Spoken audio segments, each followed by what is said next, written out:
This is the Brave New Coin Crypto Conversation, hosted by Andy Pickering. Hi everyone, Andy Pickering here. I'm your host and welcome to the Crypto Conversation, a Brave New Coin podcast where we talk to the people building the future in the Bitcoin, blockchain and cryptocurrency space. Hi everyone, I know we're all hurting right now. Crypto has taken a beating, and Goldman Sachs says flatlining is the best case for stock-heavy portfolios. Flatlining? Zero returns? Sheesh. In situations like these, we can take a cue from the world's best investors, because a groundbreaking Ernst & Young study last year revealed that 8 in 10 ultra-high net worth individuals invest in alternatives. However, Bank of America's CIO recommends investing in one specific high-performing alternative to rescue your cash. He's talking about fine art. 2/3 of millionaires already hedge against inflation with art, according to UBS, because the last time inflation was this high, art appreciated by an unprecedented 33.2% annually. Now, obviously, most folks don't exactly have tens of millions lying around to start buying Banksys and Basquiat's, but that's where Masterworks comes in. They're helping people keep their cash intact by offering fractional investments in the top 1% of the art world. And with a recession on the horizon, they've seen sign-ups increase by 320%. That, combined with the fact that they speak to every investor to make sure art is right for them. That means there's a wait list, but I'm hooking you guys up with priority access to skip the line, and it's as easy as going to masterworks.com and using promo code CryptoConversation. That's masterworks.com, promo code CryptoConversation, and you can see important Regulation A disclosures at masterworks.com/CD. Again, that's masterworks.com, and use the promo code CryptoConversation to skip the line. And now, folks, it is on with the show. My guest today is Ruben Merre. Ruben is the CEO of NGRAVE, which is a crypto hardware wallet with the highest security certified OS in the world. Kind of a new one to me, but I've been looking at this. Looks very cool. So we'll learn a little bit more about NGRAVE today. Welcome to the show, Ruben. Thank you, Andy. Happy to be here. How are you? I am very well, thank you, Ruben, and yeah, delighted to have you here. So to begin with, Ruben, let's do what we do at the beginning of the show. I'll invite you to please introduce yourself. Love to just hear a little of your personal story, your background, and I suppose what you were doing in the lead up to getting involved with crypto and then starting to build hardware wallets. Yeah, certainly. So hello, my name is Ruben. Basically, I think the few nuggets you should remember of me, first of all, is lifelong learning. So ever since I was a very, very young little toddler, I was extremely interested in soaking up knowledge. It hasn't really changed over the last 30 years, let's say. And yeah, eventually I studied business engineering in Belgium. So I am from Belgium, more specifically from Brussels. And business engineering, you can see it as a combination of like sort of civil engineering, but with a major in actually managing businesses. So my majors were in finance and in supply chain management. And beyond my studies, I basically started working first as a strategy consultant, then as an external entrepreneur, so people could hire me to set up their companies. And eventually, yeah, I decided to do that for myself. And in parallel, I always kept studying, kept reading. So I sort of got a postgraduate every single year after my university. And these days, obviously, NGRAVE takes up 99% of my time, but I'm still try to read 1 or 2 books a week. So and really focused on, in this case, nonfiction, because for me, it's all about the company. It's all about NGRAVE. It's all about our mission. And our mission is to basically protect people all around the world. And to do that, yeah, we had to set up a very specific, peculiar kind of company, right? A hardware where you have three important aspects. So hardware is very challenging. Maximum security is obviously as well. And if you combine those two with cryptocurrency, you do get into a very specific niche. So yeah, it does require you to be up to date with cryptography, with how do you manage a business, how do you grow it worldwide, and that's the kind of challenge I really like. Yeah, absolutely. So, I mean, in terms of crypto hardware wallets, the big two are really Ledger and Trezor. So, how did you, when did you start to become involved with a blockchain and crypto then, Ruben? And how was it that you thought, oh, well, here's a tough problem, here's a niche that we can get involved with, and we'll start trying to make our own hardware wallets? When did this all happen for you? Yeah, so for me, let's say the first time I saw Bitcoin on a chart was in 2015, I believe. It already, I think it was at around $100, $200. It looked like a bubble back then. It has always sort of looked like a bubble. If you zoom in on a time frame of the early days, going from $1 to $3 also looks like a bubble. But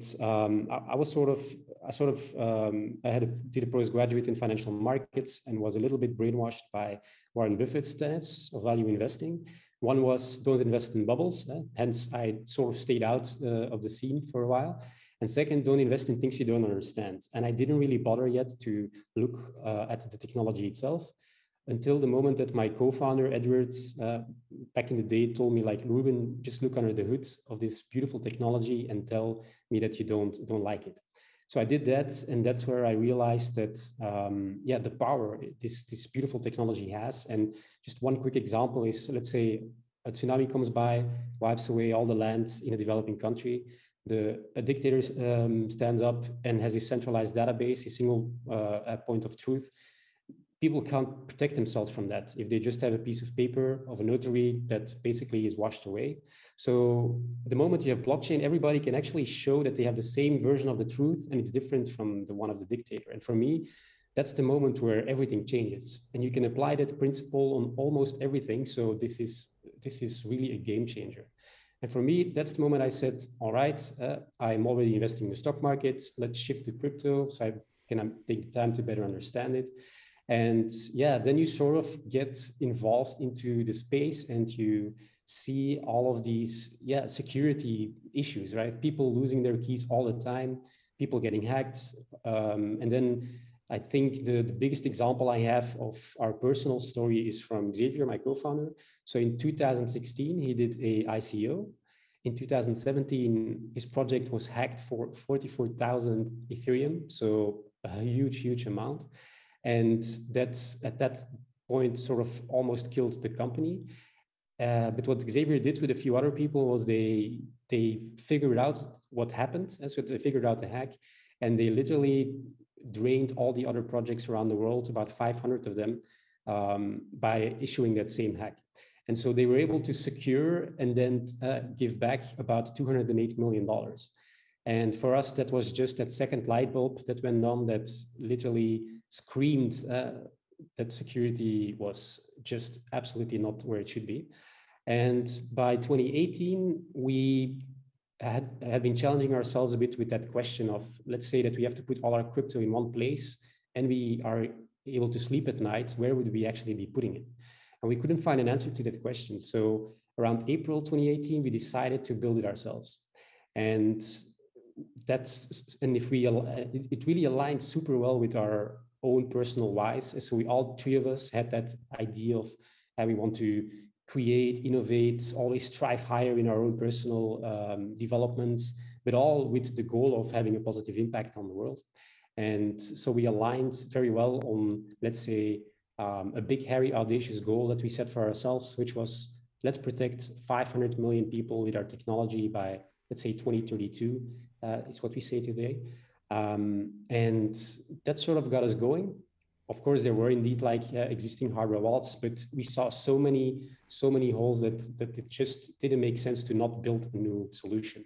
To give you a few examples, when we just looked at the key generation part, we realized that there is no solution out there today that makes good keys. So we actually had to reinvent the whole system of creating keys. And so we support, for example, seed phrases of 24 words on the device, but we also had to invent and patent a new key that we coined the Engraved Perfect Key. And we kept going. So we also looked at, let's say, backup solutions, and we obviously didn't choose for paper. We chose for a stainless steel backup puzzle that makes it possible to never lose your keys again. And so for us, it was really like build out the end-to-end of key generation to key recovery and everything in between. And that's sort of what got us going, and what eventually, a few years down the line, we have effectively built and are selling now to quite a few countries in the world. Yes, that's right, Ruben. So, you've kind of hinted at the fact that you guys have a product suite, right? But I suppose the hero product is the actual hardware wallet, which I think is called Zero, right? So just describe this device for people that aren't familiar with it. So it's kind of like it's a touch screen hardware wallet, but it's a little bit slicker and, dare I say, sexier than your average Trezor or Ledger hardware wallet, right? Yeah, that's very kind of you to say that. But so I would say what makes Zero different is also the way we approached the design of it, which was we needed to build something where we would never ever compromise on the security of our users. So that meant every tiny, let's say, security risk that there could be, we didn't want it in our model.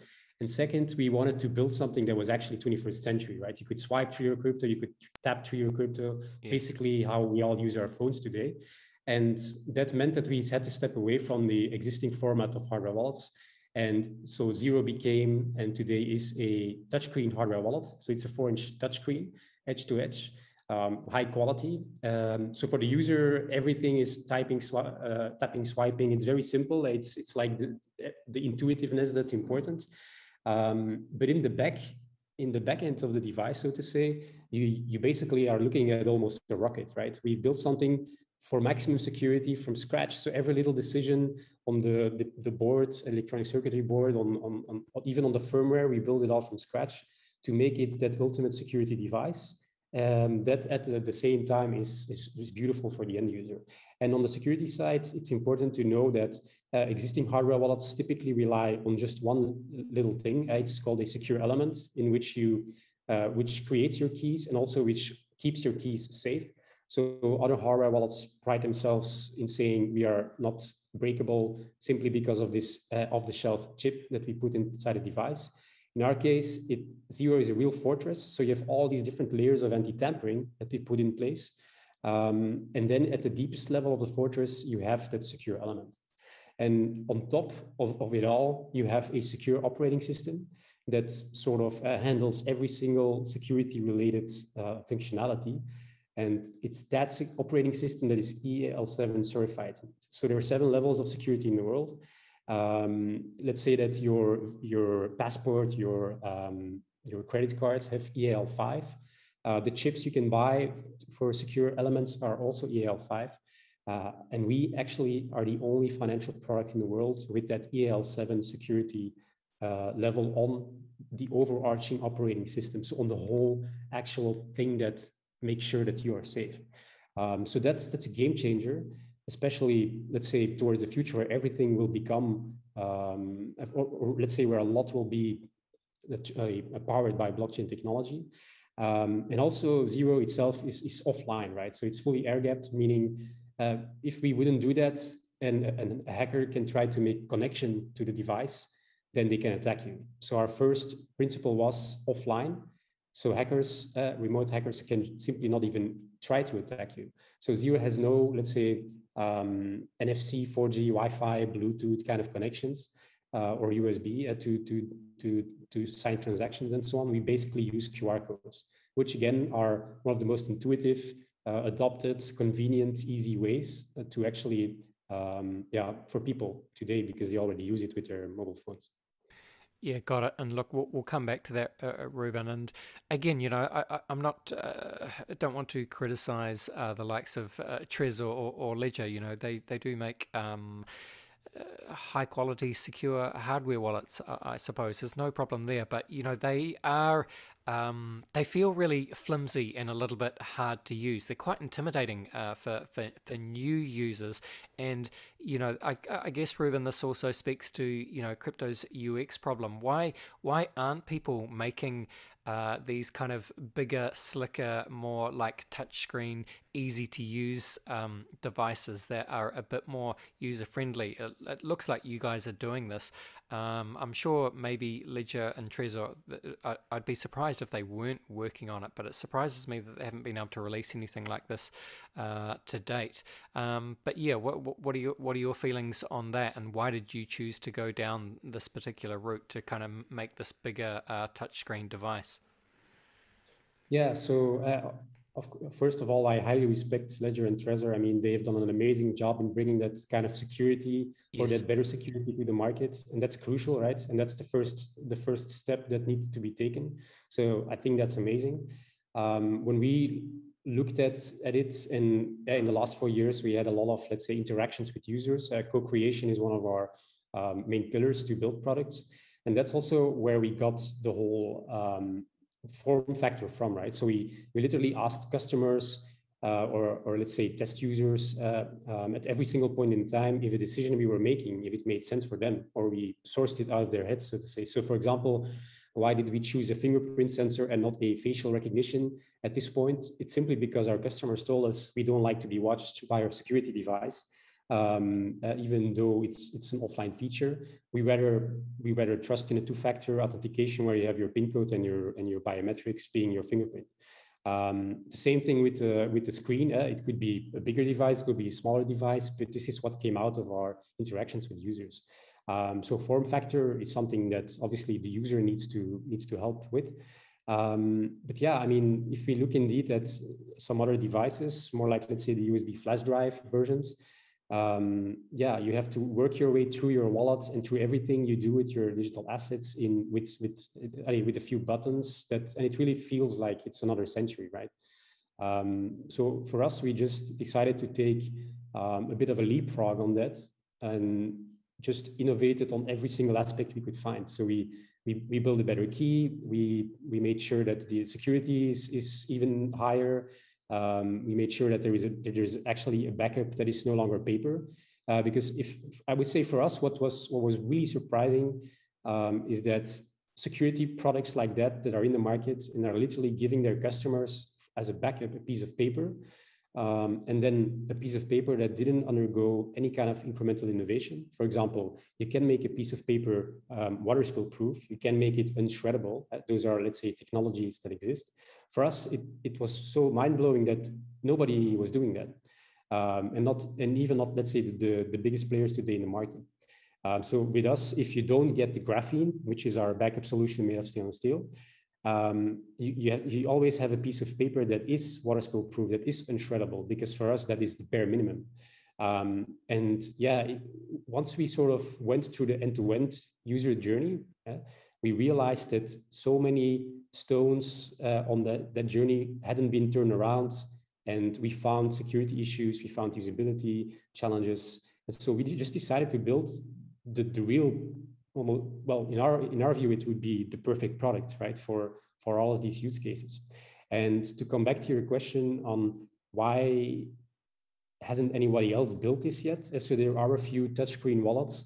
The only important security remark I want to make is most of these are basically phones, smartphones that have been stripped down of their major smartphone functions. And so they are not, let's say, built from the ground up like Zero to actually be a security device. So if you have a little bit of hacking skills, you can turn on the 4G again. They use Android operating system, which is unfortunately a sort of a honeypot for attacks. So yeah, I would say the main reason why we don't see anything this advanced is because it's almost insanity to build it, right? You need several years. You need to do it with people who are highly specialized. And the niche alone, if you look at investors, for example, who is going to invest in the crypto space in a hardware company where everything is about tokens and less about equity? Who is going to invest in the hardware space into something that is ancillary to crypto, and combine that with maximum security, and you have yourself sort of a huge challenge, especially if you want to build something as we've done with Zero. So the headwinds you have are incredible. The challenge you have is huge. And the reason why we persevered is because we simply jump out of our beds every day to live our mission. And our mission is to protect all of these people. And that's why we are in an industry where everybody's about what's the next week. We have been working on this for 4 years, set up the supply chain in the middle of the COVID crisis. So it's literally that purpose-drivenness, that mission-driven that we have that makes us sort of almost grandpas, because we worked on this 4 years, which is 40 years in the normal world, crypto, where we could have done so many, let's say, fundraisings like ICOs and all, but we didn't do that. We decided to focus, take time, and to build something that actually is worthy of a user's life savings, so to say. Well, it's very impressive that you've been able to do this, Ruben. And I suppose let's put this in context. If we're comparing the sexy, we'll use that word again, the sexy product that you guys have built, NGRAVE ZERO. It's a kind of, like a slick touchscreen hardware wallet device. What is the cost of it versus, something like a fairly standard Trezor or Ledger, which is, I don't know, they're $100, $200 for the kind of the higher end ones. I'm sure the NGRAVE ZERO is significantly more expensive, but that's what you pay for in product development. But just put us in context. Where are you on the market here? Yeah, so I think what's interesting is that given the sort of the failure of DeFi in the last few months, the demand is shifting quite a bit towards wallets like these, so cold wallets. And we also see it with, as you mentioned, the ledgers and the Trezors. For example, Trezor has increased their price to 300 plus euros for the Trezor Model T. So they're basically you could say their flash drive solution is at a very high price at this point, and they obviously have a reason to do it because people still buy it. So it's actually in the territory of our price. Our Zero on its own costs 398 euros. So they're almost in the same price range, but Zero obviously comes with a lot of additional USPs and perks. And if you look at the full solution, so the combo of also having your backup, it's 498 euros. So what we see is we obviously tested these price points, we validated them, and we don't see any reason why this should not be the price point.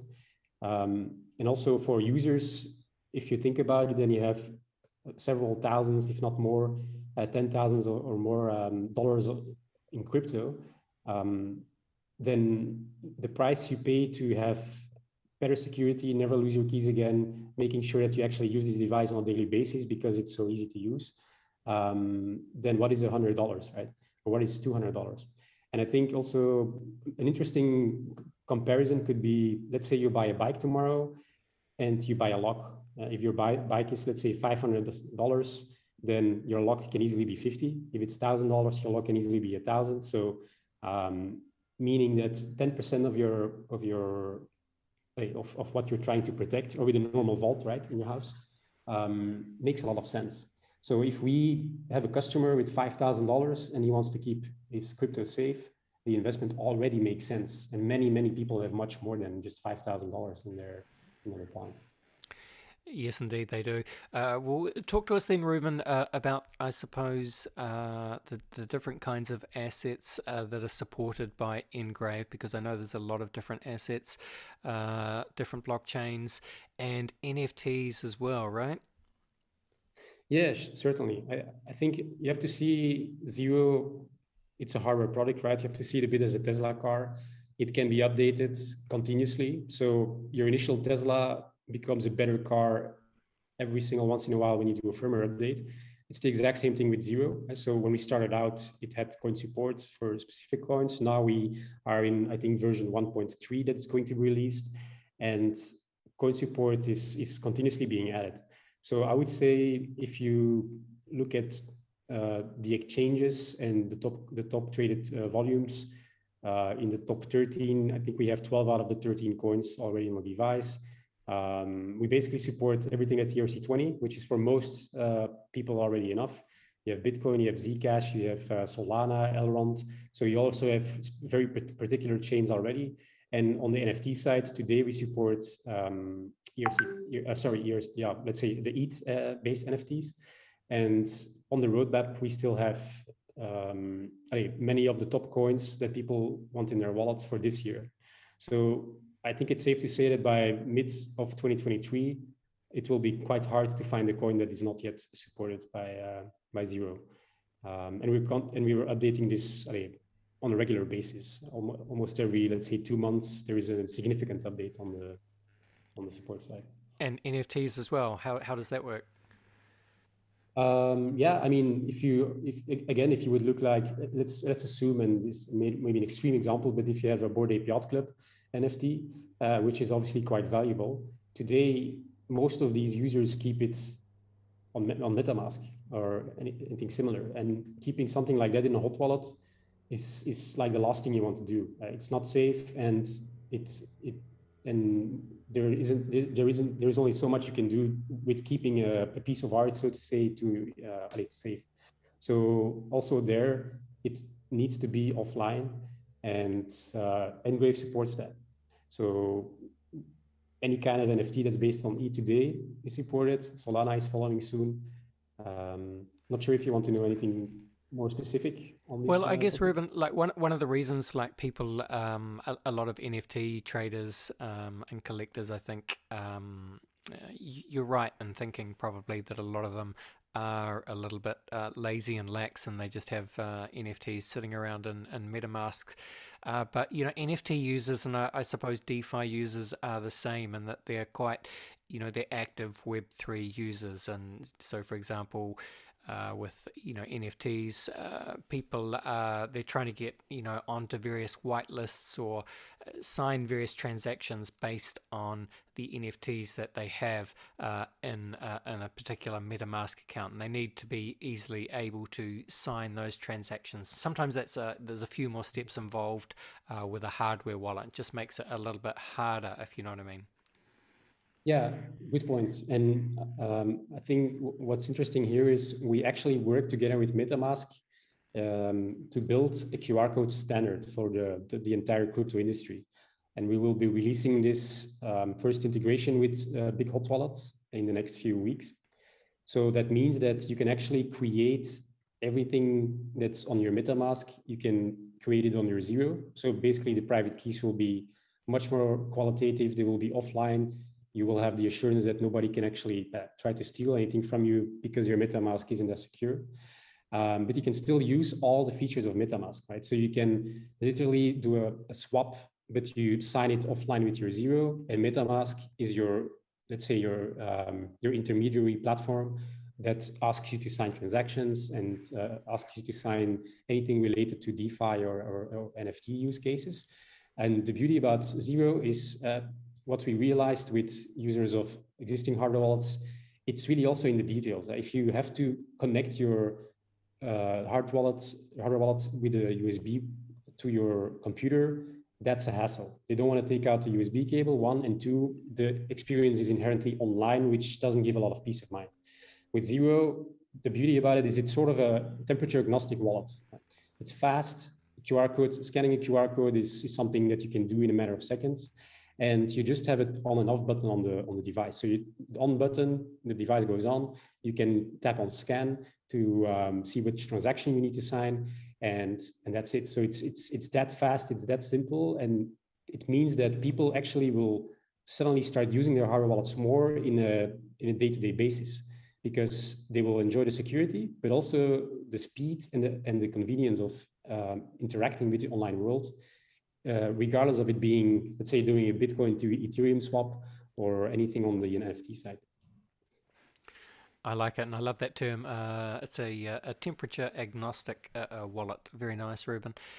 I think you mentioned earlier, probably towards the beginning of the show, the Engraved Perfect Key, and I think you talked about that a bit, but maybe this is a good opportunity for you to explain what the Engraved Perfect Key is and how you see it as perhaps a superior security solution ahead of what else is in the market. Yeah, certainly. So on the perfect key side, obviously we initially started out, we saw mnemonic phrases, we used them. Those were the generation, that's what we generated as a key. But we realized that there were quite some angles that didn't make sense from a security perspective. So to give you an example, if you create a key, the idea of creating a Bitcoin private key, for example, is that you sort of have to try to get to a range of potential keys that your process can create of 2 to the 256th power. So that's about as much as there are atoms in the universe. So if you have a good key creation process, it should be able to go that far. So for that reason, over the last decades, these secure elements, as I mentioned, these chips, have been perfected to create very random, very statistically unique keys, meaning that if I would use the same secure element, I would not create the same key as you. It would also always be very random. And what we realized were a few things. First of all, if we look in the realm of hot wallets, they give you generally your key. Even a MetaMask gives you a key. You have to save it. You have to keep it. You have to keep it on your computer. Ideally, you don't. But there you have all the online risks, right? First of all, the counterparty is giving you a key, which is not acceptable. Second, it has an online trace that can be used by a hacker to find it. But if we go into the cold wallet realm, then these chips are what are creating the device, the key. And the issue you have there is that in this you can find easily on Google, they have backdoors. So very important third parties actually can reconstruct that process and find your key, or at least a range that they can brute force. And I'm talking about players like the NSA, the CIA. You can find those you can find these nuggets on the internet. So we said to ourselves, everybody's doing it like this. They use the chip in its entirety on its own. We have to use the chip, but we should also use outside external sources of randomness and add those in the key generation. So what we've done is, while you're setting up your key, you will actually give the device your fingerprints, your biometrics, and then the device will also use the camera to measure the light intensity, which happens to be academically proven one of the best ways to get to very random bits. You put that together with what comes out of the chip, and that already helps a lot in taking away the backdoors, right? The second thing we do is what we unfortunately don't see with existing hardware wallets is they give you a key and you have to take it or leave it, right? So they just tell you, this is it, write it down, that's your key, is going to hold all your assets. And there you have a risk that they have a database, of course, of all the keys they ever made. And let's say you have a lot of customers, once in a while you drain one of those wallets, they may be pissed about it, but nobody will care. And that's a very important second point. I don't believe that existing hardware wallets necessarily do it, but there are proofs in the real world. So bitcoinpaperwallet.com, for example, everybody who had access to the backend had access to the private keys of the users, and so bitcoins were stolen. So it's important, and in a real security framework, it is an unacceptable risk. So what we do there, because obviously we can fake the whole process of taking your biometrics and so on, is we actually have introduced an interaction step with the key, meaning you will see your key and you will be able to change your key together with the device, so that in the end you can rest assured that even us, manufacturer, has absolutely no idea of what your final key is. And even if your device would have been tampered with by a third party on the way to your doorstep, if they would have been able to crack the device and they pre-program a key, you will still change that key as a last step. So you have sort of a tamper resolution step that we add to the whole tamper proofing idea. And that's just the first part. So that doesn't say much yet about the perfect key. It just shows you how we generate it. But we actually had to step away from mnemonic phrases. And one of the reasons is because you cannot manipulate mnemonic phrases, because there is a control word. So the 24th word is sort of a checksum. So you can't just say, I'm going to change words, and eventually basically your seed phrase won't make sense anymore. So we use another format for the perfect key. It's a hexadecimal format. So you have 64 characters, and every character can have 16 values, 0 to 9, A to F. And there you actually can interact. So you can change parts of your key easily, and that's fine. So that means in the first place, you create a different key, a better key, a key that resolves all these backdoors, which is crucial. And second, when we look at the backup process, if you have 24 words, let's say the most you can do with it is you can cut it in 2 parts of 12 if you don't want anybody to find it and know what your key is. So we had 3 big challenges with the backup. The first one was simply, what if my house burns down or I spill water on it? It needs to be indestructible. So our graphene basically doesn't start melting before it reaches 1660 degrees Celsius. Second, very important, what if somebody finds my piece of paper? They know my key, right? So if somebody finds your words, even if they find 12 words because you cut it in 2, or let's say 4 parts of 6, you cannot obliterate your key into meaningless pieces. Whereas with the perfect key, we actually were able to make a cryptographic puzzle out of it. So our graphene solution consists of 2 different stainless steel plates. And if you find either one of them, you have no information on the key. So you literally have to put them exactly on top of each other. And then you sort of see a pattern, and that pattern shows you what your key is. So it means that if you keep these 2 parts in a separate location, nobody can ever know what your key is. Whereas with words, you have that big issue.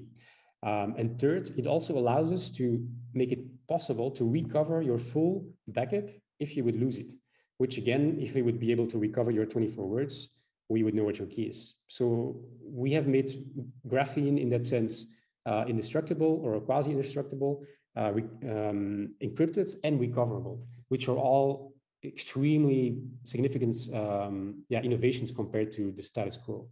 And that's the power of the perfect key, that you actually get all of these additional benefits because we use a different format and a different way of approaching security.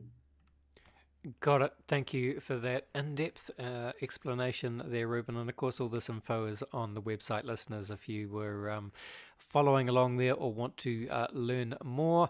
As we start to finish off, Ruben, I guess I'd just be interested in your thoughts and, I suppose the idea that is easily communicated by, not your keys, not your coins. How do you think about the trade-off of, maybe new people to crypto, or mainstream users, or, the mom and pops of this world? Sometimes perhaps for them, the safest option is simply buying a bit of Bitcoin and Ethereum and just keeping it on a reputable exchange. There are 1 or 2 of those around the world. Because, as you'll be aware, despite all these fancy solutions, and you've just explained a very fancy solution, but man, it's a lot to take in, and it's a lot to understand for even the average user, let alone the less technically sophisticated users, right? Yeah, I think what's important to highlight is if you have to explain it without seeing it, things can become quite abstract. But if you go to our website, for example, and you look at graphene, you will immediately understand what it is. Yes. And it will all make sense. And if you are a new user and you use Zero for the first time, so our Zero is sort of, it's interactive, right? It speaks to you, it tells you exactly what you need to do. It makes so if you would look at our Trustpilot reviews, for example, 99% of them are 5 stars because it actually is that simple. It's that easy to use. It's always been one of our main pillars, that this thing needs to be as simple as it is, right? So you have the rocket science in the back, so to say, but for your grandma, she can literally type, swipe through the screens. Zero helps you in every single step of the way, and it's so easy. So yeah, I think explaining something is more difficult than just seeing it, and if you see it, it will all make sense. That's right. And listeners, look, there are a lot of very well done actually how-to videos on the NGRAVE website, which is engrave.io, if you do want to watch some of those. Yeah, exactly. So even every single step, we have videos of it, tutorials, you're guided step by step. It's very difficult to actually get lost if you just follow our lead a bit. Your last question, sorry, could you repeat it just to make sure that I answer it correctly? I was just, I suppose I was just posing the question, do you think for some users, rather than going too far down the, not your keys, not your Bitcoin, and getting a hardware wallet, perhaps there's nothing wrong with just holding a little bit of crypto on an exchange? Yeah, you have a few angles there. I would say makes total sense what you just said. Like you have a few exchanges and you can look that up, like which are the most secure exchanges and so on, penetration tested and all that stuff. And I do agree that some of these make sense to keep at least a bit of your money and earn some additional staking rewards on it maybe. That said, there were a lot of platforms considered to be utterly safe and getting you into an unbanked status. But DeFi platforms so far have only proven that they are as centralized as it gets, and they are not even at this point. That's a great point. Have to adhere to the same regulatory standards as a bank. Yeah. So even if you have it on one of the top ones, yeah, they are not too big to fail. It is a real risk you have. If you look at, let's say, the big ones like Coinbase, like Binance, in the last 3 years, they have all been hacked at least once, and crypto were stolen. They have their own sort of insurance funds for it, but imagine a bigger hack happens. So you will always have risk, and that means you do need to think of this trade-off. And unfortunately, most people do that only, you only put the cameras in your house against thieves the moment they just came by, right? And that's what you should avoid. If we look at our customer segments, we actually see that new users also sometimes want this before they actually get started, because we in the crypto space, we see the horror stories on a day-to-day basis, and we understand it, we know how to cope with it. But new users, they just heard all those horror stories and they don't want to get into that, right? So you have the volatility, which is already quite a thing. And then if you add security issues, and most of the security issues are just you yourself, because there are actually many more crypto lost with the keys than actually stolen. And that's why that graphene backup is sometimes even more important than your actual hardware wallet, because that's the thing that keeps your keys forever. So I think those are a few angles that are all equally important to note. Yes, makes sense, Ruben. All right, let's finish this off. And look, you're not wrong. I was just looking at your Trustpilot reviews, and you've got a 4.9 rating there, so that's pretty good. Out of 69 reviews, 99% say excellent. So that's about as good as it gets, really. And the other 1% says great. You can't ask for more than that. Close it out, Ruben. Take it away, and please just, I guess, tell people, for people who are interested in what you've been talking about, and perhaps thinking, man, I need to learn more about Engrave and what you guys are offering. Where should they go? What should they do? Yeah, as you said, it's engrave.io is the best place to go. Obviously, socials, same name. You can find me as well under Ruben Merre on Twitter and LinkedIn and so on. I think that's where you need to start. Couldn't have said it better. All right. Hey, really enjoyed talking to you, Ruben. Hey, I think, Engraved Zero, it does look, as I said, it looks cool. It looks slick. It looks sexy. I like it. So look, I wish you all the best. And yeah, I'm sure we'll do this again sometime. But bye for now. Yeah, thank you very much, Andy. And it was nice to be on the show.